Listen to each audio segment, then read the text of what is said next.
Most people think gardening season ends when the summer does, but my guest today is here to tell you that's just when the fun starts.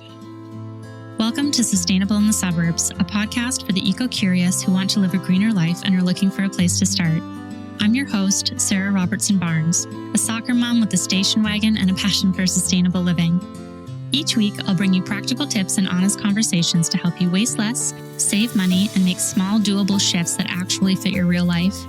Because sustainable living doesn't have to be perfect to matter, and you don't have to do it all to make a difference. Hello, and welcome back to Sustainable in the Suburbs, the podcast where we start where we are, use what we have, and live a little greener, one small shift at a time.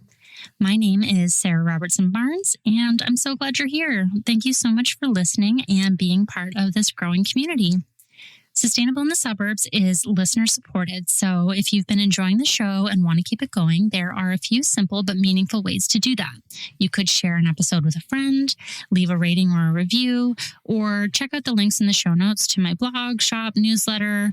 Every bit of support makes a difference, and it truly means the world to me. Today's episode is all about one of the most powerful ways we can make a difference in our own backyards, by growing some of our own food.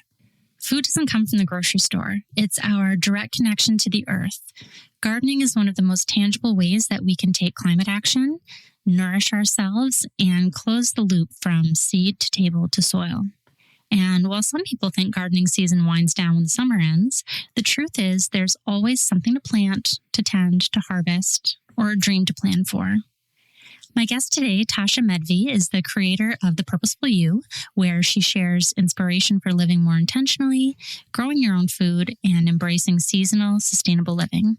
She lives on Vancouver Island with her family, and her upcoming book, The Purposeful Gardener, is out in January and available for pre-order now. So today we'll talk about practical tips, gardening with kids, and why the season for growing and planning never really ends. Hi, Tasha. Welcome to Sustainable in the Suburbs. I'm so glad to have you here. Thank you. I'm just thrilled to be here too. So thank you. So let's start with a little intro. Tell us about yourself and what life is like for you in your little corner of the world. Yes. Well, I am living in Victoria, BC. So I'm on Vancouver Island in Canada. It is, we call it the Palm Springs of Canada because we're in this unique climate, unique microclimate, and it's very warm here, as you get warm too, but it's definitely the most mild spot in Canada. And yes, I have 2 kids under 6 and a wonderful husband. We just celebrated 17 years together. Congrats. Saying that out loud is also like, whoa. And yes, I'm so thrilled to be here. I love gardening. I love children in the garden. And I have just loved inspiring people to live a more sustainable lifestyle through my community too. I visited Vancouver Island a couple of years ago and was ready to leave my entire life behind and just not get on the plane home. So we'll talk a little bit more about the reasons why, but the microclimate was definitely one of them. It's zone 7, right? Zone 9A, technically. But what I've really learned, especially since I moved into more of the farmland here in Vancouver, on Vancouver Island, it is not the same as a U.S. Zone 9. So people have to realize Canada Zone 9 is very different. I'm not a Texas Zone 9. I am a Canada Zone 9. Yes, cries in Zone 5B over here. But you still get tomatoes. You still get them. Yes, it is a banger week for tomatoes here at the Robertson Barnes household. So I'm very grateful for that. Tell us about the Purposeful You, like your work there. And I've always been really curious about what inspired the name. Yes. So I was expecting my first child. I find most people start a sustainable journey for a reason, right? And it was when I was expecting Quinn. He's now 6, and I was 3 months postpartum, and I thought, I really want to get into the content world. I love marketing. I love broadcasting. And I thought, let's just share everything I'm learning. I'm going through a rabbit hole of how to live more sustainable with non-toxic products. And then I started getting back into gardening. And I thank my son because he really found my purpose in life. And the Purposeful You, the name was created because I wanted people to find purpose in their daily lives that had the environment in mind. And so that's how the journey, the Purposeful You started. That first post on Instagram, Quinn was 3 months old. Gosh, time flies. I think that's sort of when I first, like, quote, met you on Instagram. Was he was like a baby, and now he's a proper child. That's, wow. You've built this incredible Instagram community. Like, you're nearly 500,000 people now that are just enthralled by your just incredible gardening content. And your videos are so warm and encouraging, and you just really capture not like the beauty and also the practicality of growing your own food. And you always look like you're having so much fun. Does this visual storytelling like come really naturally to you?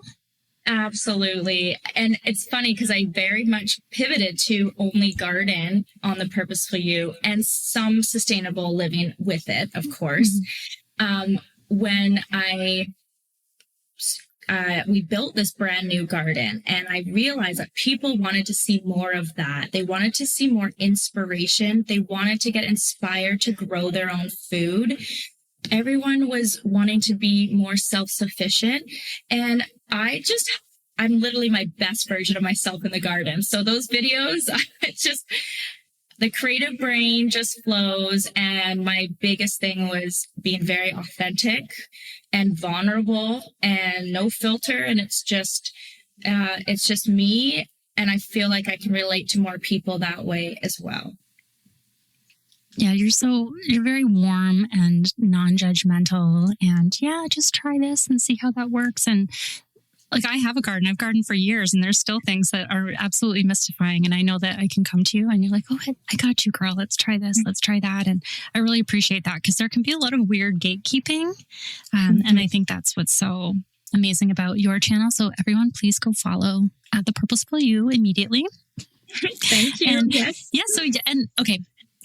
So you have a new book coming out, which when you told me about it, I was very excited. It's coming out in January. It's called The Purposeful Gardener: Double Your Harvest and Create a Food Oasis with Raised Beds, Vertical Growing, and Companion Planting, which I will link in the show notes so everyone can go pre-order it. How did this book come about? Yes. Oh, I'm so excited. And the pre-sales will start in September, and I'm going to reveal the cover soon. And it came, I have to say thank you to people who are following me on Instagram, because a publishing company reached out and said, this is time to share your story, your inspirational pumpkin art. Like, let's share this with the world and help people and guide people to creating a food oasis in their backyard. And the food oasis really came because I think food is beautiful, even if the tomatoes aren't perfect and it's messy, or I just think food is so beautiful, and we should just enjoy that process and create a food oasis, whether you have a balcony and you're going to grow a whole bunch of binding foods, or you have a large garden. And vertical growing is a really big part of my page, because you can double and triple your harvest in the same space. And I really created some unique techniques and DIY projects that will be in the book. And it's a complete guide, whether you're beginner or intermediate, which I'm very excited about. Your pumpkin arch went ultra viral, and it's something that I've had on my list for the last few years. So I also know you have a printable for that. So I will link that as well, because it is a dream of mine, and I need to get my husband on it in terms of the building. We have a fence situation that needs to be dealt with first, but it's on the list. When you were putting this together, how did you decide which methods you were going to focus on? That was the hardest part. I really went off of what people loved to hear and see and learn about, and the questions I get on social. Because why would I reinvent the wheel or just share the exact same methods of gardening that everyone's doing? I really it's very much based on my garden and all the techniques that I do so that I can just say, this is an option. This is how I grow my tomatoes from start to finish. There's literally 8 pages on growing tomatoes in the book because I think they're beautiful, but I want people to succeed. And it's a very, the book does focus on certain things to grow. It's not a wide range of things to grow. And I think that it was very hard to narrow down. I actually had chapters get cut out because I wrote too much.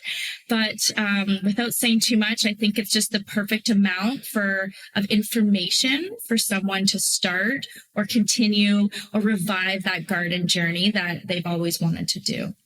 So the book covers raised beds, which I have, vertical growing, which I need to start, and companion planting, which I know a little bit about. But for someone who's just starting out, which of those do you think is like the easiest gateway drug sort of into growing more of their own food and feeling really confident?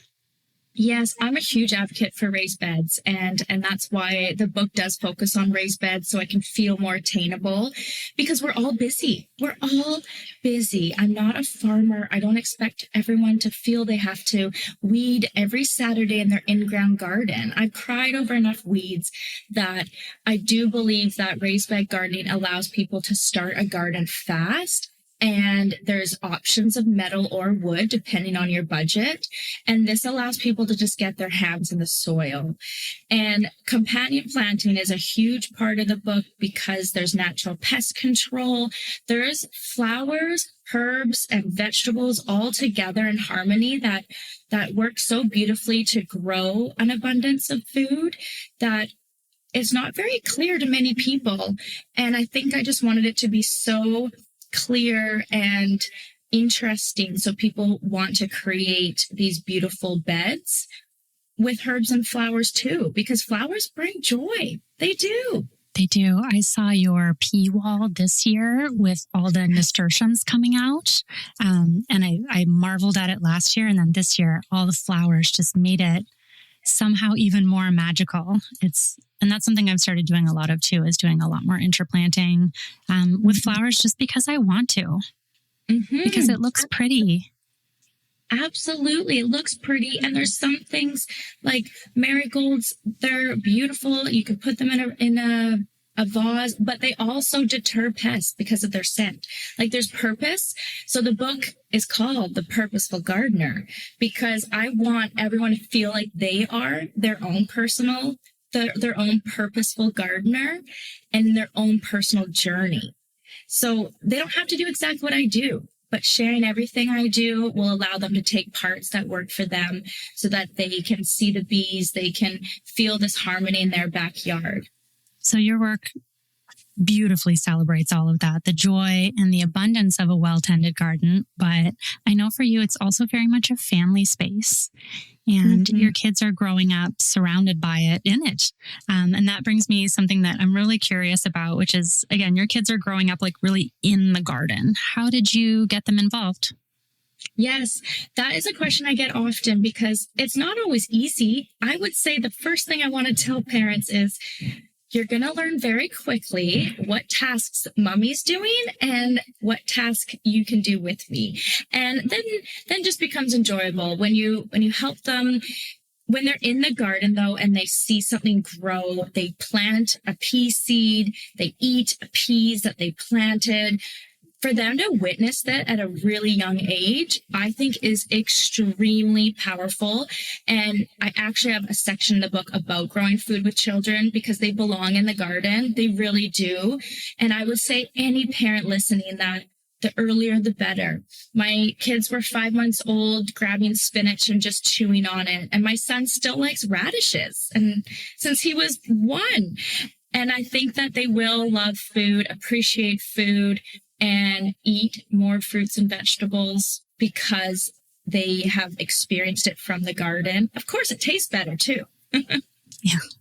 Do you have any tips for making gardening fun for different stages? So I have 2 teens and right now they are not into it, even though they were when they were little. So just wondering if you could help me out personally. Yes.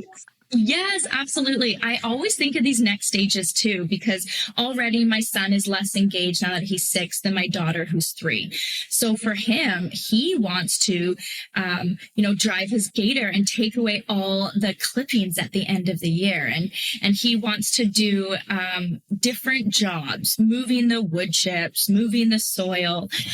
For teens, I would say if they like to cook, it's kind of a fun way for them to maybe cook together or figure out what kind of ingredients they like in the garden to cook with if they are into cooking, or just making them involved in the planning stages. Say, let's just plant a garden. What do you want? What kind of tomato color should we, grow? Let's just, try new things with them and ask the questions, I think, before you just plant a garden to see how they can be involved. That just reminded me that last summer I made a bunch of pesto with my oldest and he was super into it. So I need to pull that out again. And that had completely slipped my mind. So I'm so glad that you said that. If parents want to start gardening with their kids, but that feels really overwhelming, like what's an easy win? What's a great way to start? Yeah, a great way is, you're a landscape plan. If you have, start with some herbs instead of, purchasing like a hedge for a boxwood. Try to create your landscape plan with food that you might already have. I love oregano and thyme. You can add, so then you're learning to grow herbs, dry them, fill your own spice jar. So I always say start with herbs. And there's 2 types of herbs. There's perennial herbs that can be part of your landscape plan. They come back every year. Or there's herbs like basil you can interplant in, your backyard or in a side yard if there's enough sun. And it's just an experience every single year. I'm a big fan of growing cabbages in my quote, like flower gardens or whatever, like in the front yard. I've started to put a lot more food in there just for fun because it looks cool. And why not? I know food does look neat. I see people put blueberry bushes in their yards. Obviously, it has to be fully fenced. We have a lot of deer here, but currants, salmon berries. There's a lot of native wild berries you can even put in your gardens that are, like you said, part of the landscape plan, but bringing that food forward. Yeah, I just did an elderberry bush in my front yard garden. We have a garden in the front yard. I'm married to a lawn guy, unfortunately, but I do have this one wildflower garden in the front yard that I just keep slightly making bigger every year. And I put an elderberry bush in there. And that handful of berries that I got from it was pure magic. It is that feeling. That is what I want everyone to feel. It might be 5 months of hard work, but when you taste that tomato or that elderberry, it's all worth it. And gardening's linked to longevity for a reason. That gives you hope every year. It puts your hands in the soil. It just revives you in different ways each year throughout the season. And I just think for young parents, like we were talking about, just trying to start. Just start with one plant. Is there anything that your kids have taught you about gardening? To be present, to watch the bee, like look at the bee, look at the centipede, and, really just look at the garden as just this beautiful living oasis and just take a moment to really appreciate it. And I do, when they go to bed, I like to walk through the garden in silence. And I look at the sleeping bees. But during the process, they just find things. They point things out that you would never see. And it's just important to stay in that moment and do it with them. Witness something with them. Yeah. Something I really appreciate about you, and we talked about this earlier, is how you share very practical, like no nonsense advice that people can use. And you do it with so much warmth and joy. So I'd love to ask you a few questions for the folks thinking like, okay, but what do I do? Where do I even start? So if someone's never grown anything before, where should they start? I know you've mentioned herbs a couple of times, but what's a vegetable people can start with that's relatively easy? Yes, great question. So first, just have to know if you want to grow food in the spring or the summer. That's the biggest thing people don't realize. So knowing when your last frost date is, and being on the East Coast, it's, mid to late summer in some areas. And on the West Coast here, I can plant peas in March. So knowing your zone and your garden zone is number one and your frost dates. But the easiest things, I always say, just you're okay if you go and buy a few starters at the store. Don't feel you have to do everything by seed. I don't even do everything by seed. So, start with your tomato plants, the zucchini. Some cucumbers need a lot of water, so I don't always suggest that. But tomatoes, zucchini are very prolific. Put some pea seeds in the ground and see how it goes. And lettuce. Those would be the ones I would probably say go for it. Last would be radishes because they are that quick gratification. In 30 days, you have food and that's just really fun, right? But those would be the ones I would start with. What's a beginner mistake that you see all the time? How can we avoid that? They start too many things. They have so much ambition and they just put 20 different things in a raised bed or don't understand the spacing that some plants might need. So start small, start with a few things, learn the growing patterns, and always grow what you love to eat so you want to enjoy the process. This is precisely why I stopped growing zucchini. Because I don't particularly like it, but I can grow like Jurassic Park size zucchini. So I had to let that go. As you know, I cannot grow a proper carrot to save my life. How do I do that? And how can I reframe this failure so it just feels like part of the process? I can't do it. Why? And you're not the only one.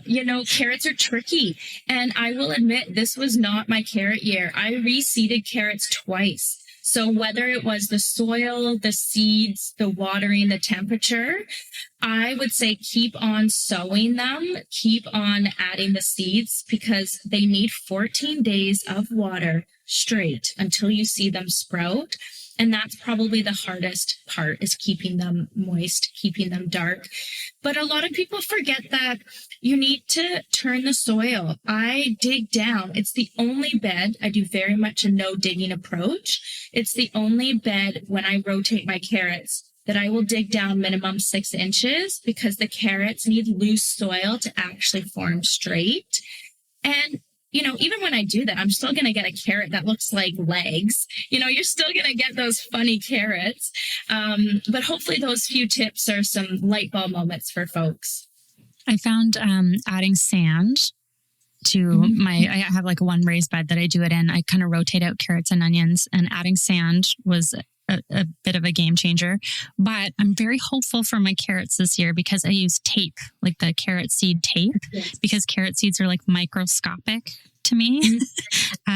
So I got the tape from West Coast Seeds. So I'm very hopeful. They look great on top. I'm going to pull them soon. I will send you a picture, but send me a picture. I'm fully anticipating more deformed carrots, but it's fine. They still taste like carrots.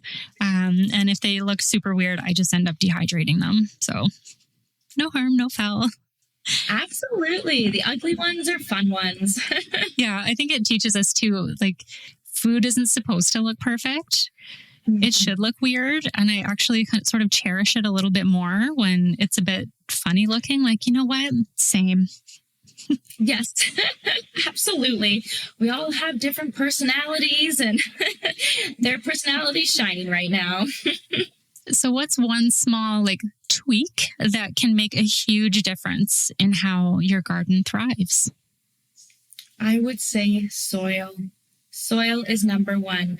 When you have good, healthy soil, the rest really does fall into place. And I discovered Omri listed in the last couple of years, which is for organic growers. The soil is organic compost, organic matter, and either manure, and it is at a high temperature so that you don't have a lot of weeds, but it's full of nutrition and it's perfect for organic growing. And amending that soil in your beds every spring is just crucial. It's just a step that can't be missed. Yeah, adding compost for me. When I got my backyard bin and got super serious about compost, and then saving all my worm castings from my vermicomposter inside made a really big difference. As we head into fall and winter, I think a lot of folks think like, well, gardening's done, so I'll just try again next year. But that's not true. What should people maybe be thinking about if they want to keep growing through the fall and winter? Yes, a fall garden is my favorite gardening season because there's way less pests. Obviously, I love August, come the tomatoes and the pumpkins, but right now we are at mid-August and you just need to think about, hey, what am I going to be pulling out in the next 2 weeks? And what can I plant right now that will germinate fast, like lettuce, or go to your nursery and at the end of August, it will be full. Your garden centers will be full of starters and learn the plants. Do kale. I do Swiss chard. Broccoli is my favorite in the winter. And you can have a whole garden season right now and have food until December.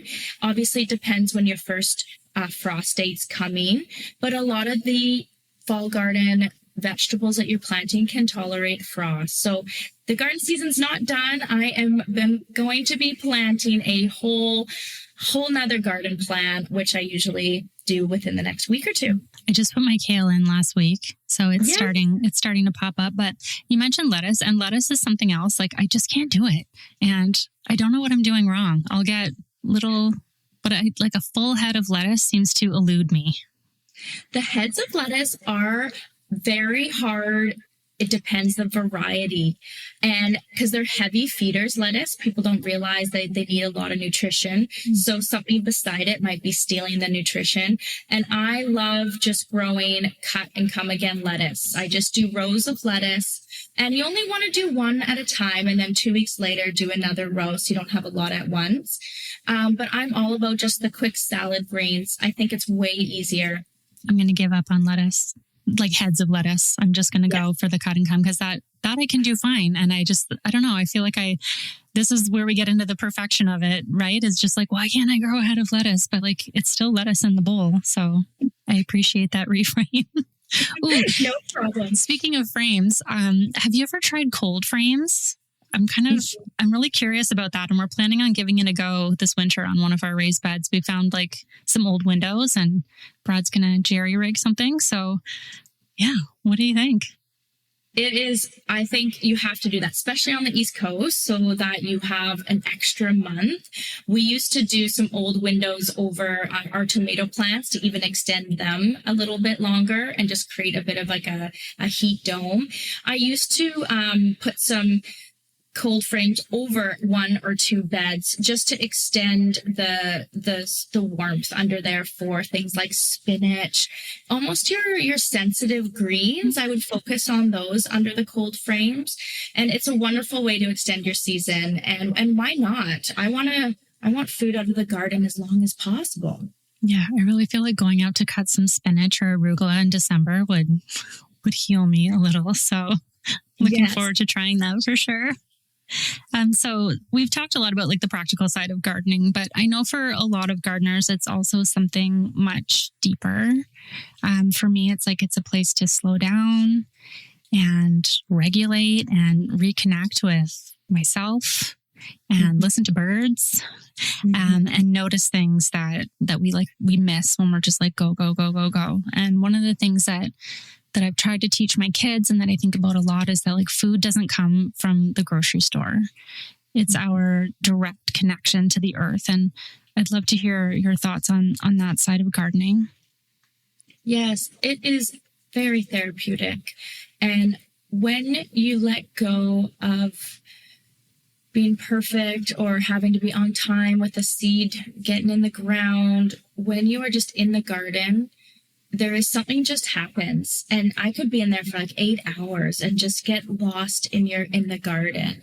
And that might mean you just want to sit beside your flowers and, have your drink in the summer and just be present and look at the flowers, listen to the noises around you. It's very therapeutic.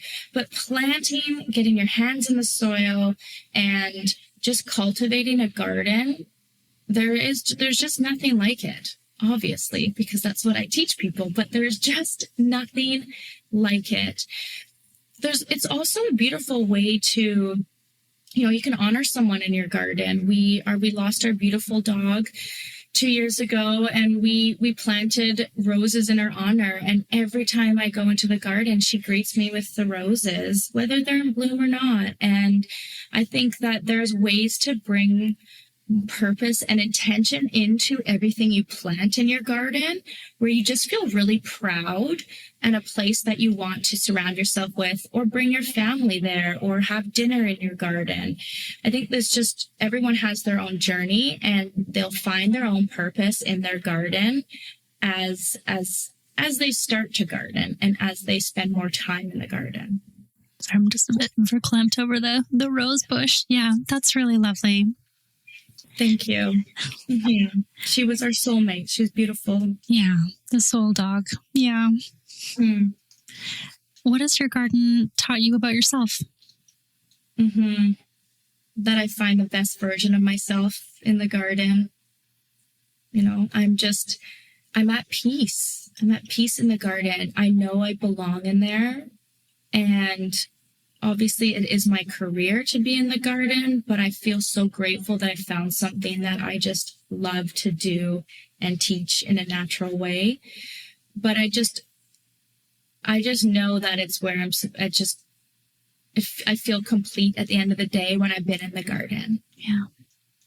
Why do you think gardening matters so much in a world that feels so uncertain right now? Well, self-sufficiency, even just being able to pick your own herbs, can feel very powerful, can make you feel in control. We can't always control whether a plant's going to die or not. Our life is busy if you haven't watered it, but there is this sense of self-empowerment and self-sufficiency that we can create with one pot or 10 raised beds, whatever your journey is at the moment. And I think just at the end of the day after work, if you just sit beside a plant, I think your day's going to end better. Yeah. You're going to feel better. And how do you see gardening as contributing to living a more sustainable lifestyle, like both for your family and in a bigger picture way? Mm-hmm. There's a lot of ways to garden that is more sustainable than the big box stores make it out to be as well. Reusing, reducing your plastic. There's a lot of ways you can be sustainable in the garden from the get-go. But when we think about food being transported, when it's being picked, the amount of nutrition that is lost because it's picked so early, because it has to look perfect in our grocery stores, the plastic during transportation, picking a carrot, washing it, and eating it. It's just a beautiful thing. Yeah, the plastic. Mm-hmm. Just from seed to table and disposal at every stage, even in organic gardening, like commercial organic gardening, there's just so much plastic that I think folks don't realize. So now living sustainably is a way of life for both of us. And that leads into something that's close to both of our hearts, and that's raising our kids with these values. And I actually first came to know you through your eco-parenting content, and I'm curious how that still shows up in your family today. Yes, I think that when you start on the sustainable journey, if you've experienced the rabbit holes, when you know more, you just slowly implement different strategies in your home that just become second nature. Like my kids don't know what saran wrap is. We haven't had it for 7 years. They know what a compost is. They'll ask where to compost their banana peel. When they say that, you just, in public, you think, oh, I did it. And they know mom's a no balloon mom. Parties don't have balloons. I'm not that I'm not fun. We do a lot of different things, but they know balloons are bad for the birds. They'll tell their friends the balloons are bad for the birds because there's no place they end up. And even if they're in the landfill underneath the ground, the birds will find them. So I think just slowly implementing things in your own home and as an adult, create your own new habits that your kids, when they leave the home, all they know is what they've been taught. Mm-hmm. And I'm sure you have analyzed how you grew up, and I've done that many times. And, you know, my mom's quite a granola, and I composted my whole life, yet, you know, we still use toxic products in our bathroom growing up, and I'm switched my mom over to better products. And, you know, we just know better now. But if your children leave the home with certain habits, it's just something that is so much easier for them to continue rather than them teach themselves later on after a habit's already created. Yeah, we're creating scaffolding for them of how to be in the world. So even if like the worst thing my kids do to rebel is like go to McDonald's or start using saran wrap, like I trust that they're going to come back to the habits that they were taught growing up, and they're ever changing. Like I haven't been the way I am now when they were one. You know, we got to just sort of roll with it in the season of life that we're in now and what have you. But my oldest sent me a meme the other day, which was having a weird mom builds character. He was like, "This is you." So I nailed it. Yeah. I love that. They are thinking of you everywhere they go. Yeah, exactly. And so, you know what? I may as well be like the quote weird mom who composts and like rides her bike to the library. I'm totally fine with that. So absolutely. You know what? I reflect now on what my mom taught me and what my dad taught me, and especially writing my book, I had to really reflect why I am who I am today. Why do I do this? Why do I do that? And we're all influenced by our parents. So there is and not to put a lot of pressure on parents either. We're not perfect. Mm-hmm. There was 2 years where I did not do a to-go cup for coffee. And now you might see me with a to-go cup that is disposable from a coffee shop because I needed coffee. It was a big day and I needed coffee with the kids and I forgot my cup. And I had to really let go of the perfect sustainable day to day and do my best, but I know that I am doing my best all the time, and I don't want people to not start because they think they have to be 0 to 100% either. Yeah. One of the criticisms, or I guess questions that I get is that living like more sustainably is more expensive. Do you think that's true? No, because you eliminate things in your home. Yeah. You change different things, you know. Our compost doesn't even have a compost bag in it. You just wash it. So not buying those. You know, we're having our toilet paper is now on a schedule that gets delivered, and it's bamboo. And now I use less toilet paper because I know when the next delivery is going to come. So I think there's the compounding effect is really real when you start to create new habits. If you're going to go out and buy all the expensive Tupperware and all the expensive things that people think they should have, then yes, it will be. But slowly accumulate things is what I always tell people. Yeah, when something breaks or runs out, then you replace it. But like throwing out everything that you have is not sustainable. Going out and switching all of your food storage all at once is not exactly sustainable. Just do one thing at a time. And that's great. And that's enough. And you're building new habits, and that's going to be more sustainable for you. What are a few like realistic kid-friendly changes that a family could make toward being a more eco-friendly home? Yes.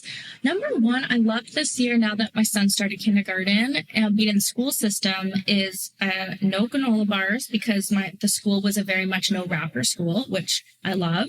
And we just made all our own energy balls. So I switched one thing this year. I just did one thing for their lunches. Then I didn't have to buy granola bars for the lunches, and they found recipes they really liked. So there's little things like that you can do where the kids see that you made that change. They make the energy balls with you. And that was one thing that just stuck with me that I thought about right when you asked that. I think when children see what you do, they do what you do in the home, you know, and I don't think they're not going to ask for certain things if they've never seen it. So hopefully I answered that question a little bit. Yeah. What comes to your mind? What sort of questions do you find you have that parents are struggling with? I think that's part of it, is that like kids just come with so much stuff. Like, no, they don't. No, they don't. They come with nothing. They arrive naked. And so the stuff that we think that they need is really just marketing. Oh, yes. We're really like deep into back to school advertising right now. And like, your kid probably does not need a new backpack. They don't need a whole new wardrobe to go back to school. You manage the expectations for your child. So, the word like no is very powerful, but also explaining the why. And it doesn't have to be a big like climate change discussion. It can simply be like, what we have is perfectly fine. It's still very much usable. It's in great shape. So let's just keep using it until it's no longer usable. Like, we use what we have. That's a big thing in our houses. We shop our house. We use what we have. And mine are teens. And so they're starting to get into like being opinionated about what they're wearing, and that sort of thing. But like, my oldest wanted these like shoes, some basketball player guy, I don't know. And Brad found them on Kijiji because like, we live in the greater Toronto area. So we have an embarrassment of riches of things on Kijiji because people buy things and they wear them twice and then they put them up for sale. And so we've always been able to find anything that they wanted secondhand. Every brick of Lego in our house, the video game machine thing, the PlayStation. Thank you. That escaped my mind. But we found all of that secondhand. And again, that's just something that we started working with them on since they were younger. But I think you can implement this with teens too. It's just like, like, things cost money. They cost money. And so if you can buy it secondhand, you're just saving money. You don't even have to do the sustainability piece with them. Just like, you're going to save money. And it might take a little longer to source, but that's the point. In terms of like budgeting and, if you're about to get a job, how many hours do you want to work to pay for these shoes and, that kind of thing. So I think there's lots of ways to approach sustainability with older kids that aren't necessarily about like the planet, because mine are like, we know, Mom. But instead I'm like, well, that's going to cost this amount of money. How many lawns are you going to mow? Absolutely. Yeah. Like you nailed on the head. It's the language and what lesson are they going to learn? And it's all about how we speak to them and explain to them. And my kids are very visual kids as well. So for my son, I explained why we don't need any more clothes, but what we're going to do is we're going to wash every single clothes and we're going to lay out how many pants do you have? And if we need more, then we go to this one secondhand store and we just get a new pair of pants. There's times they can get one new special thing before they go to school, but they don't need 10 new things to go to school. So there are, like you said, it is up to the parent to say no, as hard as it is, but they don't know any better. It is up to us to set the boundaries, and the boundaries are really important. And as you have teens now, and I have a child who's growing up to get into getting competitive. Oh, that person has this. I want that. And so I'm just exploring that whole part of saying no to all the things that everyone else has. And that's a whole new journey. So that's such a universal part of parenting though. Like, oh, well, so-and-so has this. Like, no matter if you're doing the sustainable living thing or not, the kid down the road always has something else. Like, no matter what. I think that's a really universal experience with parenting. So I find that at least the sustainable living frame of it gives me a really solid framework for explaining why that doesn't move the needle for me. That, okay, well, so-and-so has a PlayStation, so go play it over there. Yes. Or what have you, right? And then we get, like, you have things that your friends don't have. It's the same thing, but it's also a really great opportunity to talk about sharing and being in community and that sort of thing. Like, okay, well, you guys can all go down to the library and use the 3D printer. We don't need to buy one. There's something in the community that can fill that need for you.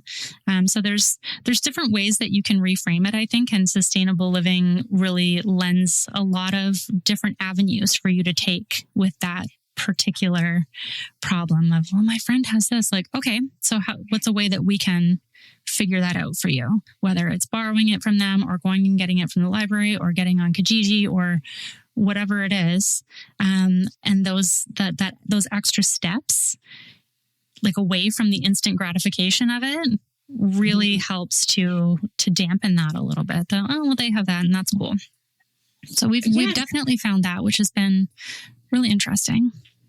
That's good. That's good. And that's what I want my children to feel happy with what they have. I want them to feel empowered. And then I want them to have the patience of, actually, we just went through someone had a little water kayak thing that they got off of Kijiji. And so now every day I'm on the marketplace and my son go, did you find one today? Nope. But he's learning patience of, hey, it's not going to show up at our door tomorrow. Yeah. Let's wait and see, because we have 3 more weeks. We're going to use this, and let's see if you like it next year. So yeah, like you said, it's all about the language, the opportunities, the lessons that can be learned. And it is a beautiful thing. They'll thank us in the long run. They'll thank us when they are going through their own journey in life, whatever that might be. Yeah, gosh, I hope so. Parenting's a real trip, eh? Oh gosh. Yes. Yeah. It's that my mom always says, because she was a principal at an elementary school, it's the hardest job you will ever do. And I have to remind myself that when it is so hard. Because we have to give ourselves grace. We're all doing good things. We're all doing our best. But it's good to feel like you are living more intentionally. And I think that's the biggest thing with sustainable living, is live every day with intention, with every decision you're making. We all have a choice every day to click a button and get something sent to us, or start that garden, even if it's just in an existing place in your home. You don't need to buy anything. You can spend $3 on a seed packet tomorrow. So it's just about reframing how we want to, what kind of lifestyle we want. And just slowing down. Yes. Just slow down. So, absolutely. Tasha, I like to end every episode with a segment I call One Small Shift. And this is where I put my guests on the spot and ask them to share one small doable change that's made a meaningful difference in your life, or something that listeners can try today. So what's your one small shift that you would recommend? One small shift. It's so funny because what comes to mind is my first shift that I pretty much ever did in the home. And that was, I was obsessed with eliminating toilet paper. And I don't know if it was you or someone else that hit it on themselves. Was it you? I did that with paper towels. I had to put the paper towels like in a cabinet so that I wasn't just reaching for them. And that that changed everything. Oh my gosh. So that was you. I thought it was. You literally stemmed our family. You stemmed our whole way of living with no paper towel, because I did that. We did not miss paper towel. We got a Swedish cloth. So I eliminated that and I got a $6 Swedish cloth. And now our kitchen has 2 Swedish cloths at all times. We use them for almost a year, each one, even though it says 6 months to wash them. And it has been just a game changer. And when people come over and they ask for paper towel, I give them either the cloth, a reusable cloth, or the Swedish cloth to clean up a mess, or a napkin I'm just going to wash. And I just felt like that was so empowering when it actually happened, that we never bought it again. It's been 6 years. So thank you for that. Not a visual medium, but Tasha can see my face and I'm losing it right now. This made me, yes. Paper towel are like my real pet peeve. I probably need to do a whole episode on how to quit paper towel, but I am so excited that worked, because I was like, I just got to not see it. And it made, wow. Oh, that's so awesome. Big fan of Swedish dishcloths. I have a zillion as well. They, like, one Swedish dishcloth can replace up to 17 rolls of paper towels. And they do last longer than they say, especially if you don't put them in the dryer. Yes, absolutely. I actually just boil mine in water, and that water can get nasty. So I put it through the dishwasher on the top rack every few weeks, and I also boil it in the water, and then I just wring it out, let it dry. And I have never actually put one through the washing machine. Wait, you can put them in the dishwasher? Mm-hmm. What? Like on the top? What? Yes. Yep. they're perfect for the dishwasher, and you wring it out and it smells like it was a dish that was washed. Okay. This just blew my mind because I just checked them in the washing machine. I have like a little laundry basket under my kitchen sink, which is where I throw all the tea towels and the dishcloths and all of that. And then I just check them in with whatever load I'm doing. Mm-hmm. But since I have to run the dishwasher like every 2 days, oh my gosh. Okay. I'm going to try this and report back. Perfect. You let me know. And I was going to say, I love how you have a little laundry hamper, because mine are literally on the ground at the side of the kitchen waiting for when I walk towards the laundry. There's always a dish towel on the ground. No, it's just like a little plastic basket that I got at like Value Village or something like that. And it's under the sink next to the green bin. And so, because I do a Swedish dishcloth and a knitted dishcloth on the sink. And the Swedish cloth is for the counters and the dishcloth is for everything else. You know how we all have our little like Monica Geller 11 types of towels situation. Yes. And then I change those out every night. I just chuck them in the basket, and then it just goes because it's not more laundry. It's like 5 extra things. Not a big deal. So yeah, I just got a little, like it's, I don't know, like the size of an iPad, I guess, the bottom of it. And I just chucked it under the sink, and then it can all just get chucked in there. I just hang the wet cloth over the side so it doesn't get musty, and then you won't have tea towels on your floor. So I love that. There's a light bulb moment. Yay. Yes. I see there's always something new to learn, like these little just tips and tricks. Like it would never occur to me to put a dishcloth in the dishwasher, even though I used to microwave those yellow sponges. Yeah. Right. I can't, like, that seems like another lifetime ago. So, okay. I'm going to try this and report back. So Tasha, this has been such a great conversation. Thank you so much for sharing your time and your experience and your love of gardening with us today. So for folks who want to find you, where can they go? Yes, you can find me on Instagram at The Purposeful You. I also have a website, thepurposefulyou.com, and I have blogs for lifestyle, garden, travel, children. And so you can see me there. Also on Facebook at The Purposeful You. And I'm just a DM away. I'm always happy to answer questions. I find that's probably a part-time job, but I love connecting with everyone. And it surprises people when they see that I reply to them. So I'm there to say I'm a human. I'm not a robot. And just connect with me. And I'd love to share what I learn and know, and just connect with anyone here. And for anyone who's excited to dive deeper, The Purposeful Gardener is coming out in January, and I will have the pre-order link below so you can grab your copy. Thank you so much. Thanks for being here. Thank you for having me. Thank you for listening to this week's episode. I hope you enjoyed hearing from Tasha as much as I did. I loved getting into the practical side of gardening and the joy it can bring to our families, and how growing your own food is such a powerful act of sustainability.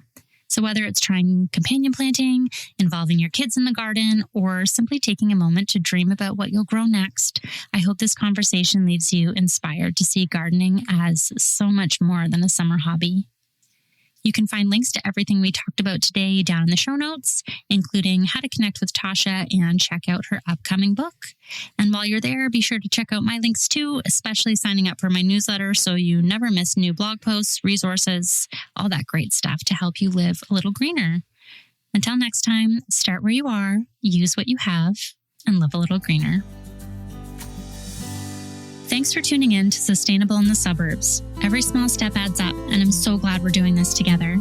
If you enjoyed this episode, please make sure to follow the show, share it with a friend, and leave a review wherever you get your podcasts. You can find me at sustainableinthesuburbs.com or at Sarah Robertson Barnes on all the things.